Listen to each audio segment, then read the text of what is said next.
O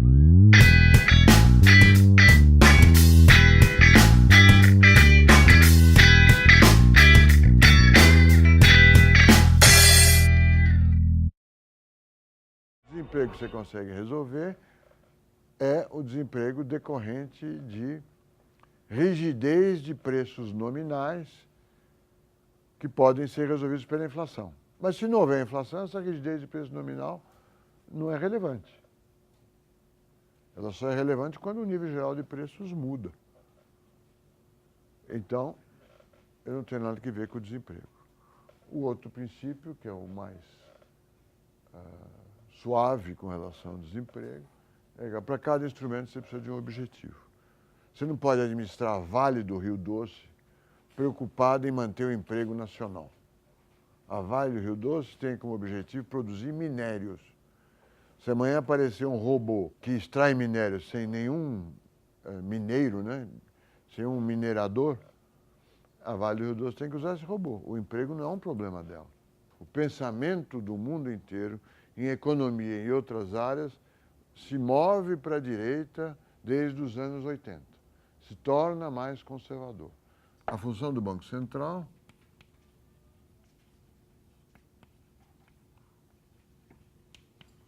através da fixação de I, da taxa de juros, é coordenar as expectativas. Esta expectativa de inflação, 4,5%, 5%, é que vai orientar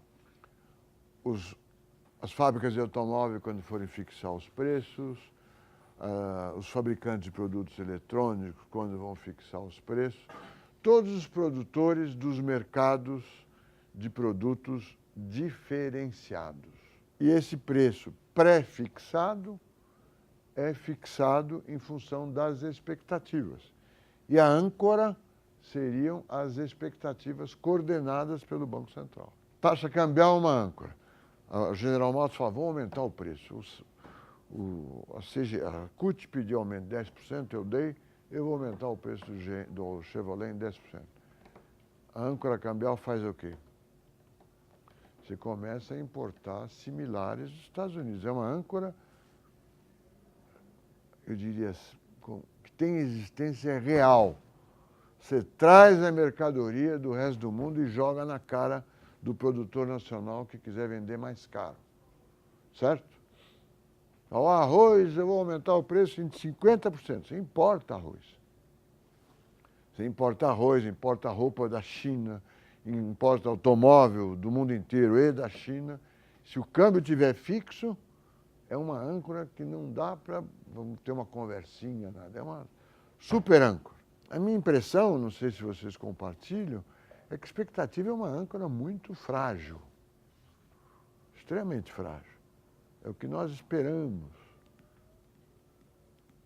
Se eu desobedecer às expectativas gerais, se eu for um produtor com controle sobre os preços do produto que eu vendo, quem vai punir a minha desobediência? Eu vou vender menos só se eu tiver muitos concorrentes que não compartilhem das minhas expectativas. Mas é o argumento teórico. Nós controlamos expectativas. A âncora do regime de metas de inflação são as expectativas. Todos acreditam que o Banco Central vai segurar firme a taxa de juros em 8,5%, todos vão formar expectativas em 8,5%. Esse é o argumento. Tá certo? E que eu, ao ler e reler, mas como que expectativa pode ser uma âncora? A âncora ela é usada não quando o barco está, o mar está sem vento e o barco tranquilo, porque aí a âncora fica frouxa e o barco não sai do lugar. Ela é usada quando há um puxão do vento ou das marés ou das ondas. Então suponha que a Volkswagen queira aumentar os preços e o Banco Central fala, a taxa expectativa de inflação é 4,5%. Se ela telefonar para a GM e os dois aumentarem 6%, como é que elas são punidas? Como é que essa prática vai ser impedida de funcionar? Ah, talvez a taxa de câmbio vai ser corrigida em 4,5, então você começa a importar carro. Mas a âncora é o câmbio, não é as expectativas. Eu confesso que não consigo ver, e devo estar me faltando informação dos monetaristas, como é que as expectativas são uma âncora. Elas seriam mais um farol num mar turbulento, né? Que você fala, olha, eu tenho que ir para lá, e o vento te joga para cá, e te joga para lá, mas é ali que eu quero, é um farol, mas não é uma âncora. É a minha impressão. Mas é a justificativa teórica que está atrás do modelo de expectativas racionais. A característica importante do regime de metas é o Banco Central define uma regra para a taxa de juros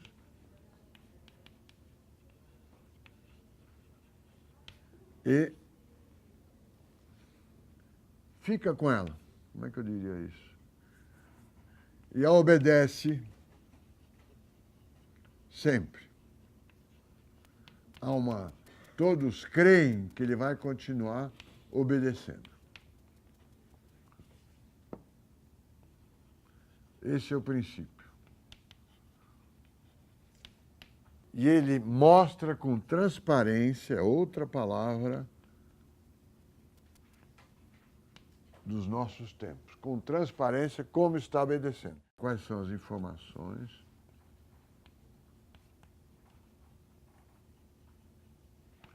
que o orientam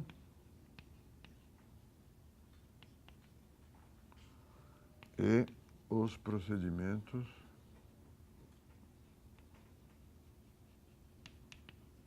que adota.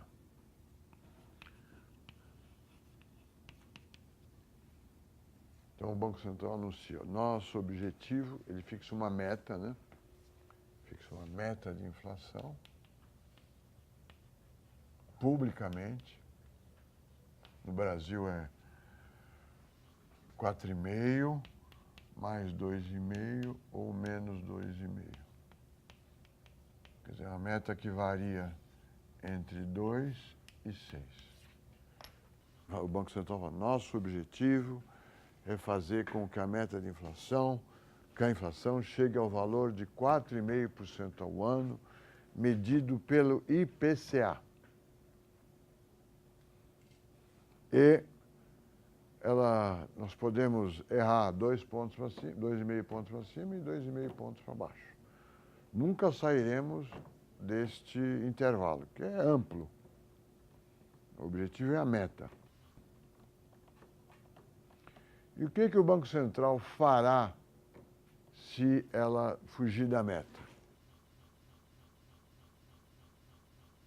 Ele vai obedecer uma regra. Eu vou adotar a seguinte regra. Eu vou fixar a taxa Selic pela regra de Taylor. Essa aqui é a americana. A taxa do FONC, Federal Open Market Commission. Ela vai ser 0,04 mais 1,5 da inflação da meta menos 0,02. Da inflação prevista menos a meta mais meio de YT menos YT projetado. Então, esse aqui é o caso americano. Se a inflação for igual a 0,02, a inflação real for igual a 0,02, ele não faz nada com a taxa de juros. E se a produção tiver igual ao produto potencial, P é de potencial, ele não faz nada com a taxa de juros e ela fica igual a 0,04, que é a taxa de juros real de longo prazo nos Estados Unidos, para títulos públicos de longo prazo nos Estados Unidos. Essa é a regra de Taylor. Taylor é um economista. John Taylor. Quais são as características desta regra?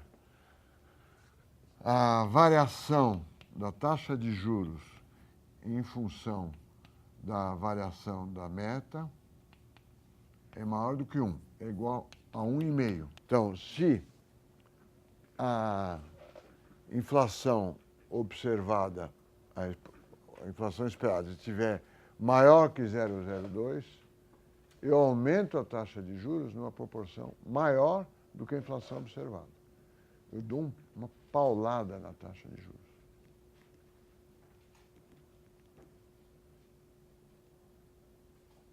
Essa regra foi obtida analisando o comportamento do Banco Central americano num período de tempo em que a inflação foi estável ou foi baixa.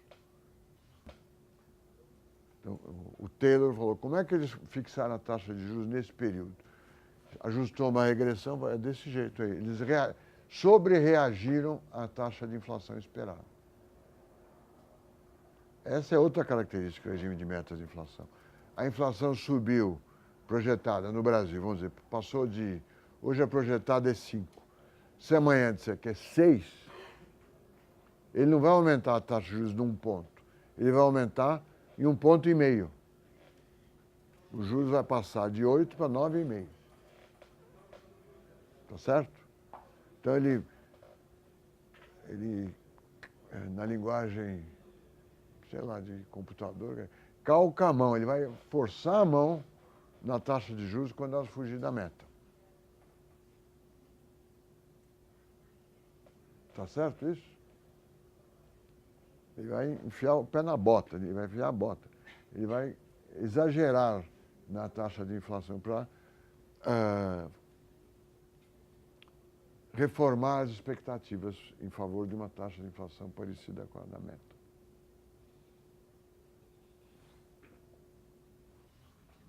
E ele usa, para fazer essas projeções, ele usa um modelinho. Para usar a palavra da professora Conceição, que goza os economistas conservadores, ela usa a palavra um modelito. Esse modelito é um modelo de S, ou seja, um modelo de demanda agregada. A LM é substituída por essa regra de Taylor.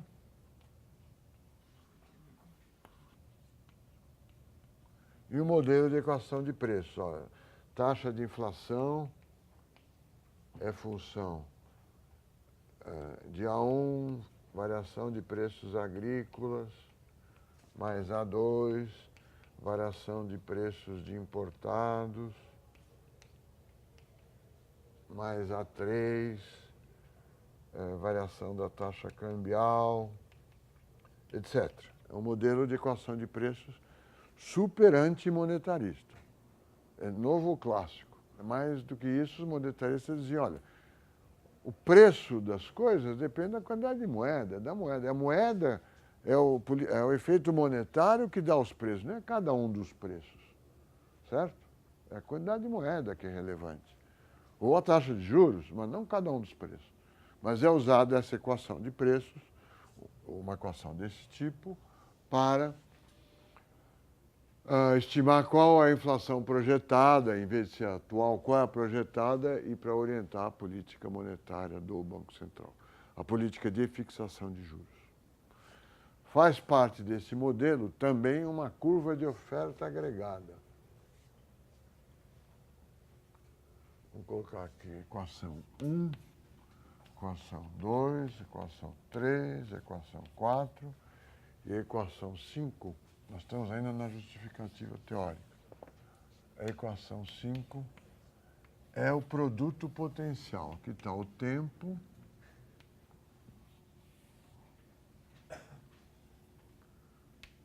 Aqui está o PIB. Faz isto.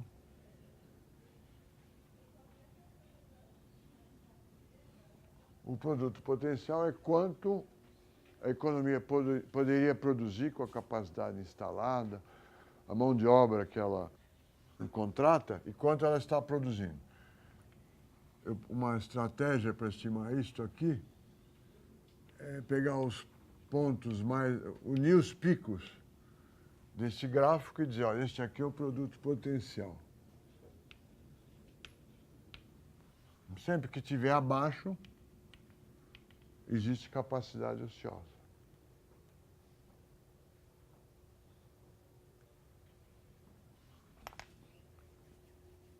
E, portanto, os preços não tenderão a subir. Finalmente,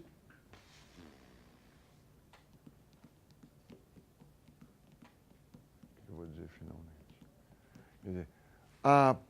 Quer dizer, o regime de metas de inflação afirma, ou a teoria que o organiza, afirma que,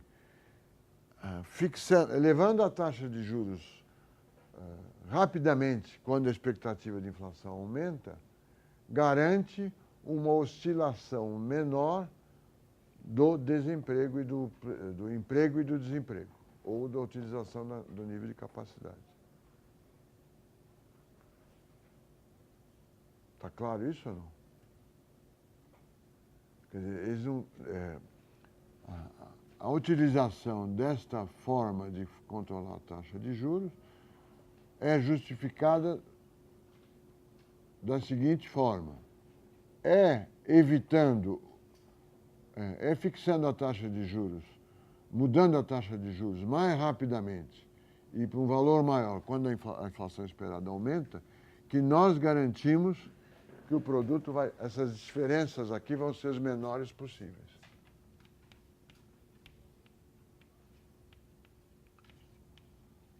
Vai estabilizar o nível de produção. Ou, se vocês quiserem, na curva de Phillips,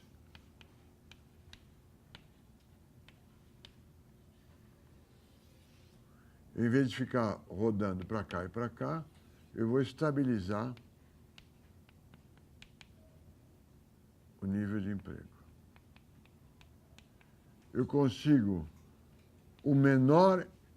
a menor oscilação possível, a maior estabilidade possível do produto, garantindo a maior estabilidade do valor da moeda.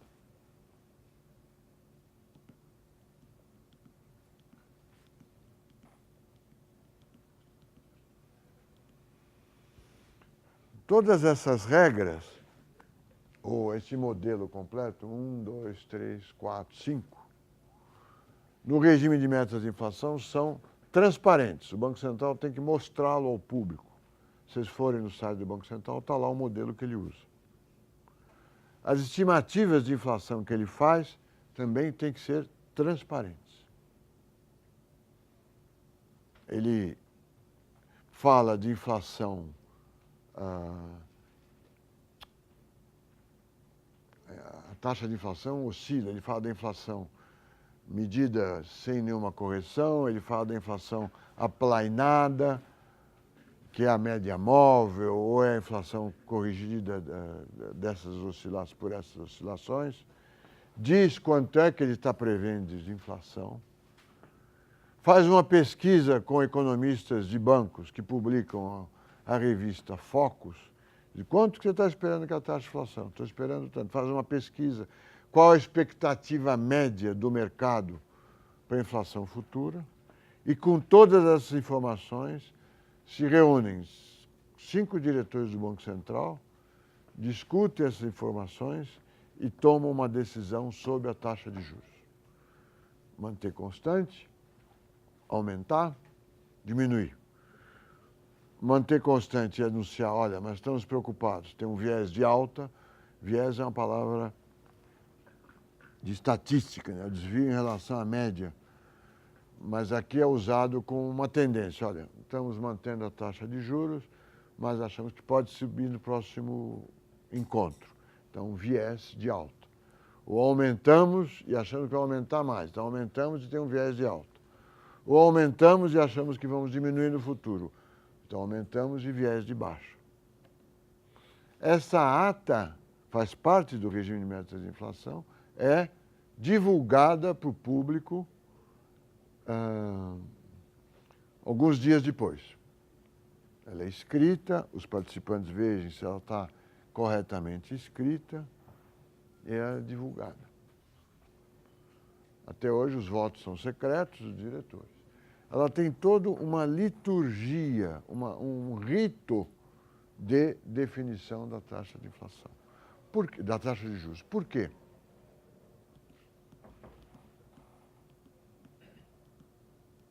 Por que tem esse rito? Eu não sei, vamos especular, porque é um rito. Quando o governo fixava a base monetária, ele não falava, ou fixar a base monetária numa reunião, ele fixava e pronto. Era o Banco Central que fazia isso. Hoje não. Ele se reúne e fala, eu trabalho assim, eu penso assim. As regras que eu vou obedecer de hoje até o fim dos tempos são essas. Eu vou usar a regra de Taylor, eu vou estimar a taxa de inflação por uma linha de preços, usando a evolução do produto potencial.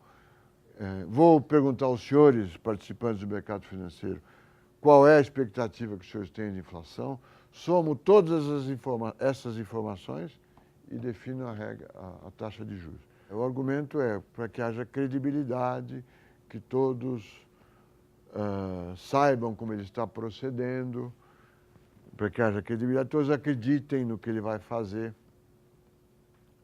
agora e no futuro. Portanto, a Volkswagen vai fixar os seus preços, dizendo, olha, estão esperando uma inflação de 5%. Então, esses são os preços reais, eu vou pôr um preço de 5% maior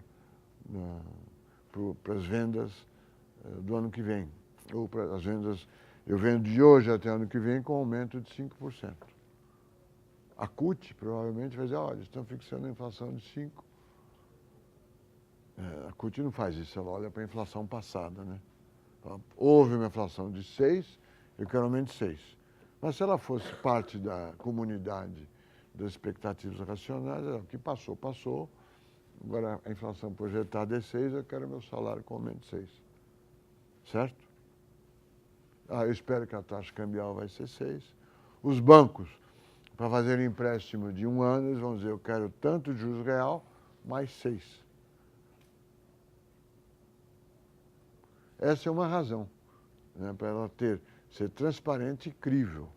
A outra razão, não competitiva com essa, não alternativa, que é a seguinte, é tamanho o poder desta decisão que é preciso oferecer à opinião pública, à política, a todos nós, uma justificativa racional, apresentada liturgicamente. Não, está aqui a tabela, eu pus isso, pus aquilo. Ela é apresentada com liturgia, como você faz uma missa, né, ou um sacrifício na macumba. Né? Na missa você vai vestido de uma certa forma, tem as leituras iniciais, depois tem o pedido de perdão, aí o padre consagra a hóstia, quem se confessou vai lá, ajoelha e comunga, depois recebe a bênção e volta para casa. É uma liturgia. Aqui também é uma liturgia. Cada 45 dias o Copom se reúne, portas fechadas. O Copom é a própria diretoria do Banco Central. Eu acho que talvez não tome parte o diretor de Serviços Gerais, o resto são 5 diretores. Discutem, usam essas informações, olham as pesquisas que o setor financeiro apresentou e concluem. A inflação mostra sinais de elevação, o nível de atividade está elevado, então nós decidimos por 4-2 ou por 4-1 aumentar a taxa de juros em 0,5%. Continuamos preocupados, na próxima reunião vamos ver se esses sinais são persistentes ou não, mas se forem, a taxa de juros será elevada mais uma vez.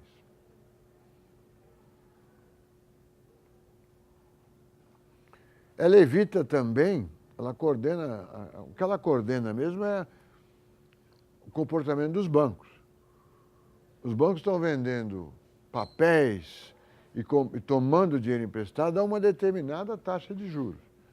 Se todo mundo acha que a taxa de juros está caindo 8,5 para 8, Então, eu estou disposto a captar no longo prazo com um CDB que renda, digamos, 6, porque para 3 anos a taxa vai cair. Captei a 6. E eu, investidor, aplicador, vou dar dinheiro a 6. Tá bom, vai cair, quem sabe caia mais. E vou fazer um empréstimo de longo prazo, vamos dizer, a 9. Agora, se o Banco Central dá um pulo na taxa de juros, de repente, o banco quebrou. Tá certo? Então é bom ouvir o que os bancos acham e trabalhar coordenadamente. Esse é o regime de metas de inflação.